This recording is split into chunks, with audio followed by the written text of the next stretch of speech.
Good morning my family, তোমরা সবাই কেমন আছো? আশা করি তোমরা সবাই ভালো আছো, আমিও ভালো আছি। তো এইটা হলো কালকের ব্লগ, আবার একটা নতুন ব্লগ নিয়ে চলে এসেছি তোমাদের সাথে শেয়ার করতে।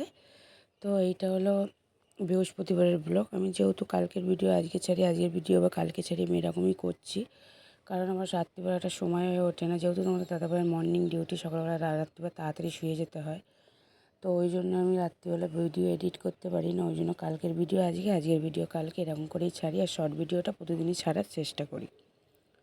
তো তোমরা এইটাই ভাববে যে দিদিভাই তোমার কি ঘরে কোনো জামা কাপড় নেই, তুমি শুধু নাইটি পরেই শর্ট ভিডিও করো?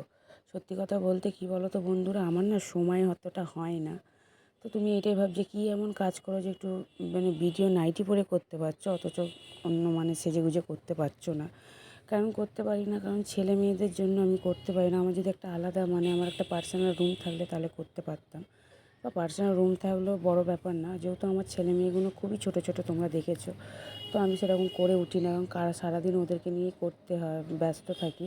তারপরে আবার রান্না বান্না করতে হয়। যারা যারা মিলে কাজ করো তারা তারা জানোই যে কীরকমভাবে তাদের বউদেরকেও কীরকমভাবে রান্নাবান্না সকাল সকাল উঠে করতে হয় আর করতে হয়। ছেলের স্কুল, মেয়ের খাওয়া, সব তো আমাকে একা হাতে সামলাতে হয়। ওই জন্য বাচ্চা দুটো খুব ছোটো বলে আমি সেরকম করে উঠতে পারি না।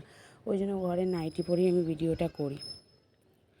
তো চেষ্টা করব ছেলে মেয়েগুলো একটু বড় হোক, চেষ্টা করব যাতে করি। আর তোমরা একটু ভালো করে বেশি বেশি করে আমাকে লাইক সাবস্ক্রাইবার করো যদি ভিডিওটা ভালো লাগে। তো দেখতেই পেলে স্নান টান করে কাপড় টাপড় শুকুর দিয়ে আমি কিন্তু ছাদ থেকে কাপড় শুকুর দিয়ে নিচে চলে এসেছি। মেয়েকে তুলে মুখ টুক ধুয়ে মেয়েকে একটা বিস্কুট দিয়েছি, ওকে পরে সুজি খাওয়াবো। তো ওকে আমার সাথে একটু মুড়ি দিলাম। তারপর বিছনা টিছনা গুছিয়ে গাছিয়ে নিয়েছি, নিয়ে তারপর ছেলে চলেও এসেছে টিউশন থেকে, নিয়ে চলে এসেছি। একবার রেডি করে দিচ্ছি, করে ওকে খাইয়ে দেবো, কারণ যেহেতু ওর গাড়ি চলে আসবে। তো আমি তো সকালবেলাটা সচরাচর ওদেরকে সুজিটাই খাওয়াই। সুজিটা খাওয়ানো খুবই উপকার, পেটটাও ভারী থাকে আর শরীরটাও ভালো থাকে। তো এই যে সুজিটা খাইয়ে টাইয়ে দিয়ে ওকে এবার স্কুলের গাড়িতে কিন্তু আমার তুলে দেওয়া হয়। তো তোমাদের সাথে কথা বলতে বলতে কিন্তু আমি তুলে দিয়েছি। স্কুলে চলে গেছে। তারপর ওপরে চলে এসেছি, মেয়ে কিন্তু মনে এখন নিচে আছে। ওই জন্য আমি তাড়াতাড়ি করে বিছানাটা মানে বাসন টাসন মনে কালকে কিছুটা বাসন আছে, সেগুলো তাড়াতাড়ি করে গুছিয়ে নেবো। তো গুছিয়ে টুছিয়ে নিয়ে তারপর রান্নাও করতে হবে। তো আজকে সেরকম কিছু রান্না করব না, কারণ কালকে কিছু তরকারি রয়েছে। আজকে শুধু ঢ্যাঁড়স আলুর তরকারি আর ডালই করব। তো কথা বলতে বলতে কিন্তু আমার গুছানো হয়ে গেছে। আর কিন্তু কোনো ব্লগ আমি করিনি, কারণ সময় হয়ে পারিনি। ওই যে তাড়াতাড়ি করছিলাম, আমরা ব্লগটা করতে পারিনি। একেবারে খাওয়া দাওয়া করে চলে এসেছি ছাদে দুপুরবেলা। তো কাপড় টাপড় তুলে নিয়ে গিয়ে শোবো। আর বলো না, শোয়ার পর যা কাণ্ড হয়েছে। তো যেই দেখছি কি মুষলধারা বৃষ্টি, ওপর থেকে মানে বরফ মতন পড়ছিল। প্রচুর বরফ পড়েছে, আর চারিদিক গাছপালা আমাদের এখানে ভেঙে গেছে।